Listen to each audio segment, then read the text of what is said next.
up, guys? It's Dylan. I know. I'm not in my room and I'm not wearing my hat. I know. You can see my sourdough hair. I thought it would be quite cool to do a little video. This is going to be in parts, okay? This is going to be two-parter. I'm going to be discussing something that I wanted to talk about in this video. But I wanted actually to record this because I thought it was quite cool. So I'm actually making a pie right now, a peach pie. I've never actually made a pie, but I've got like a recipe that I had in like year 7 or something. I want to see if I can still do it, so I'll keep you posted how it goes. So we are going to be making a fruit pie from this recipe. It's actually meant to be a berry pie, but I didn't have any berries, so we settled for peaches, which is cool. We're gonna make a peach cobbler pie up in this cream. It's gonna be cool. Okay, so I don't really have a pie dish, so I'm gonna be using this container. I hope that's alright. I don't know if it's alright, but we'll see. It's a pie. It won't be a circle pie, it'll be a square pie, kind of like Minecraft, you know?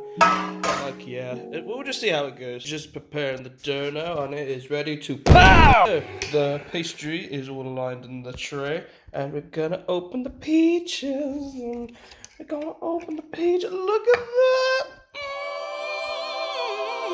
Oh my god. I've just tried one of those. Absolutely banging, man. Let's get rid of some juice, because I don't want that in my pie.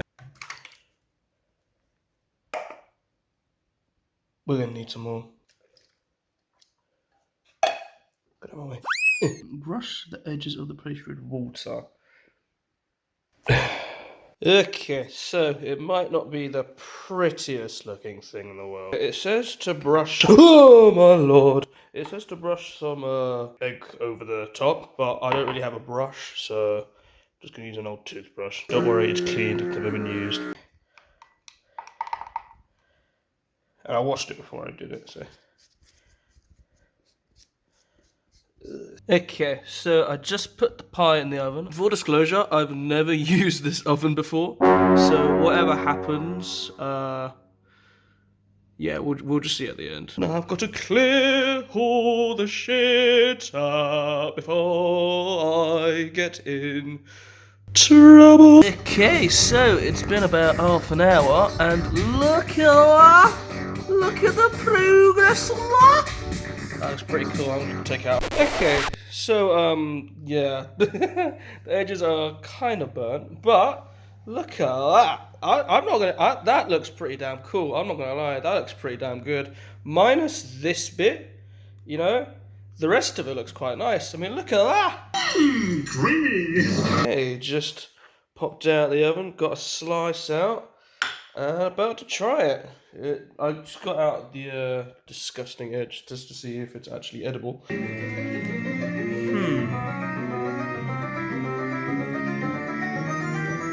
Well, that pie ended up a disaster. Anyway, welcome back to another episode. I know what you're gonna say. That this episode's quite late. I know, I apologize, but I've just been quite busy. It's been Christmas, and we've been prepping for the new year. And I just wanted to say apologies for the late upload, but we're back, and I wanted to talk about something serious today. That is why I put on my very serious hat and my very serious face. So today I want to talk about what goes on in my head. Now, it's not just what goes on my head, what can go on in anyone else's head, and it can actually affect you on the holidays, which is why I wanted to make this video now. And if you're wondering why I sound like this, it's because, like I said last episode, I am sick and I'm all congested and my throat's all messed up, and I apologise. So if you remember from my first episode of this, I discussed quite briefly how I had ADHD and autism. It's not a big thing, I've just got ADHD and autism. It's not an entirely big thing in my life, it's not something that defines me as a person, but it's something I had to deal with throughout my life. I remember going to like little therapy sessions. Like there's this place in like South Harrow that I used to go to. It was just like little therapists that just sitting me down, just going like, "So Dylan,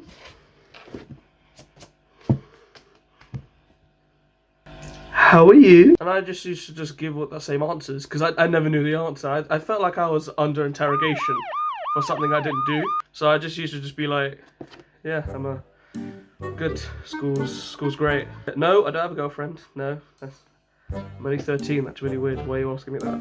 Why do they ask you that? That's such a weird thing to ask. Like I was in like I was in primary school when they first started asking me that question. What kind of pervert are you? Why are you asking such a sadistic question? What is wrong with you, mate? Why? Why? Why? That was a very strange thing to ask someone. That's just really strange. So I had a little thing where I got really angry with something at school, and I started to punch the fridge. I started to punch the fridge a lot, and it started leaving all these little dents. If you've seen my sister's vlogs, and if you look carefully at the fridge, you see like a little bit dents on the fridge. That was me.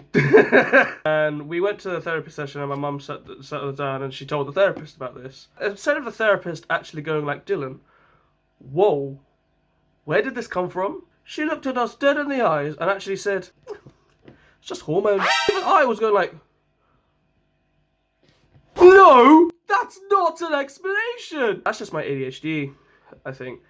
I think that might have been for my autism. Like, I'm very mildly autistic. That's more like a social disorder for me, because I'm not very good at speaking to people. That's kind of one of the reasons I'm doing this sort of series, as to sort of help me speak more to people by practicing. Sorry, my voice is cracking. Oh my god. Hi. Help me to Tootsie Roll, sir. Practically prepubescent. It's quite therapeutic doing videos for you, because I feel like it gives me a sense of me talking to someone, but not just one person, but a whole platform, which I think is even scarier, if anything, because you're speaking to not only one person, but you can potentially be speaking to a whole bunch.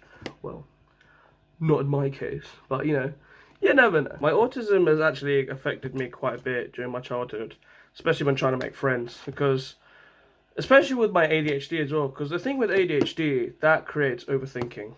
In my personal experience with ADHD, and with talking to people that actually have ADHD, the main thing that they have is that they overthink things, and they have so many thoughts in their head that it just leads to paranoia and like distrust of their own thoughts. So in my case, anytime when I was speaking, this happens to me sometimes now actually, when I'm speaking to someone, and it could be a perfectly good conversation, perfectly reasonable interaction, but then in my mind I'm thinking, what do they think of me? Theoretically, I shouldn't really care, to be honest. I don't, but my brain does. It's hard to explain, but like, when I'm speaking to someone, for them it could be like a normal conversation, because I don't know what's going on in their head, but in my head I'm thinking, what if what I just said made me seem really weird? Or what if what I said can be misconstrued in another way?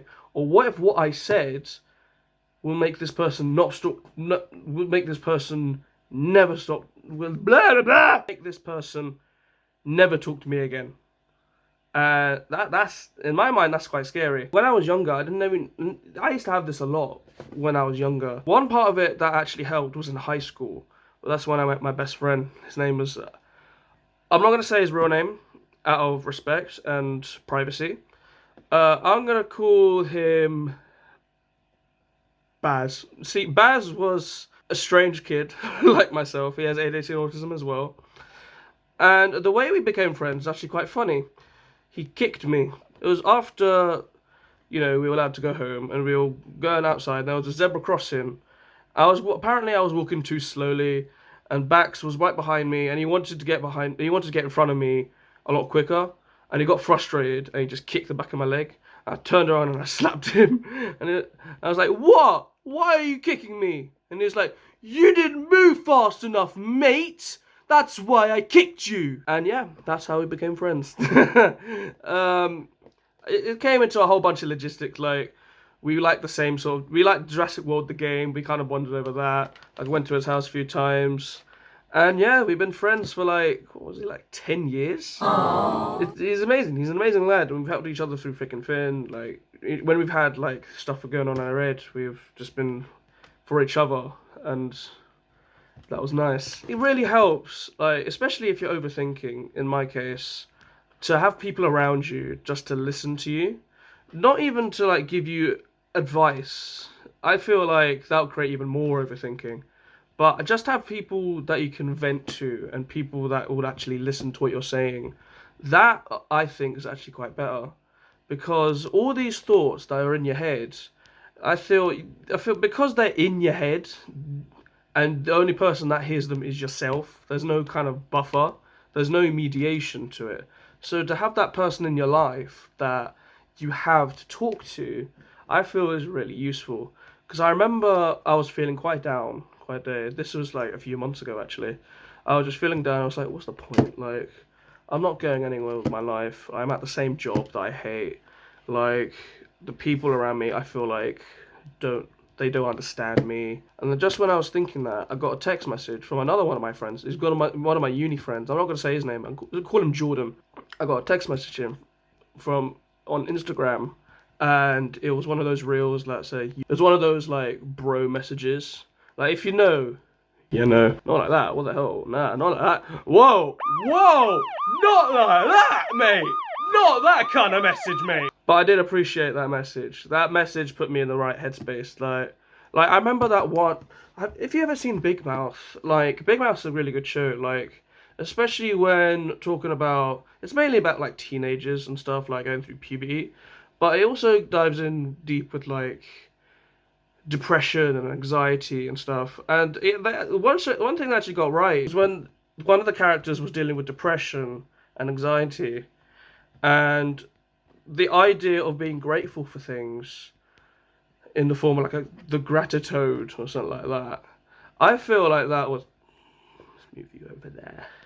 Out of sight, out of mind. The idea of being grateful will actually counter the negative thoughts. I feel it's quite important because being grateful for something will put you in a more positive mindset, because they say, oh, I'm in a shitty situation, but at least I have this. So I feel that's quite powerful. And that's how I felt when I got that message from Jordan. And that put me in a much more better mindset. So this is for anyone that's having this sort of feelings. Like, if you're overthinking is one of the worst feelings I've ever had, to be honest, because it just puts me in a place that I'm probably not, but I feel like I am, if you know what I mean. So my message this New Year and Christmas: surround yourself with people that will listen to you. Surround yourself with people that will understand what you're going through. They don't have to give you advice. That's not what I'm saying.